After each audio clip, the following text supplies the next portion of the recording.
ঢাকা ১৭ আসনের রাজনৈতিক মাঠ যেন হঠাৎ করেই উত্তপ্ত অগ্নিগিরি। নীরব প্রস্তুতির আড়ালে এবার সমালোচনার কেন্দ্রেই উঠে এসেছে জামাত ইসলামের কোটিপতি প্রার্থী ডক্টর খালিদুজ্জামান। অর্থনৈতিক সক্ষমতা এবং উচ্চশিক্ষা, সাংগঠনিক দক্ষতা এবং মাঠ পর্যায়ের সক্রিয় উপস্থিতি সবকিছু মিলিয়ে তিনি এই আসনে নির্বাচনী সমীকরণ পাল্টে দিতে পারেন বলে মনে করছেন নির্বাচনী বিশেষজ্ঞরা। স্থানীয় ভোটারদের এক অংশের ভাষ্য, ডক্টর খালিদুজ্জামানের শুধু পোস্টার ব্যানারেই সীমাবদ্ধ নয়, তিনি মানুষের দরজায় দরজায় যাচ্ছেন এবং জনসংযোগে তাকে দ্রুত জনপ্রিয়তার শীর্ষে নিয়ে যাচ্ছে বলে ধারণা করা যাচ্ছে। বিশেষ করে তরুণ এবং মধ্যবিত্ত ভোটারদের মধ্যে তার গ্রহণযোগ্যতা চোখে পড়ার মতোই।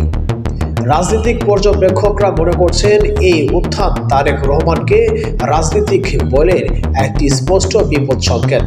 কারণ ঢাকা ১৭ আসনে এতদিন যে এক চেয়ারই প্রভাব ছিল তা ধরা হতো, এখন তা আর আগের মতো অটুট নেই। মাঠে শক্ত প্রতিদ্বন্দ্বী নামায় ভোটের হিসাব নিকাশ নতুন করে সাজানো হচ্ছে সবাইকে। এক বিশেষজ্ঞ বলেন, ডক্টর খালিদুজ্জামান শুধু অর্থশালী প্রার্থী নয়, তিনি পরিকল্পিতভাবে এগাচ্ছেন। এবার প্রচারণার আবেগ আছে, তার কৌশল এবং অন্যদের জন্য চিন্তার কারণ।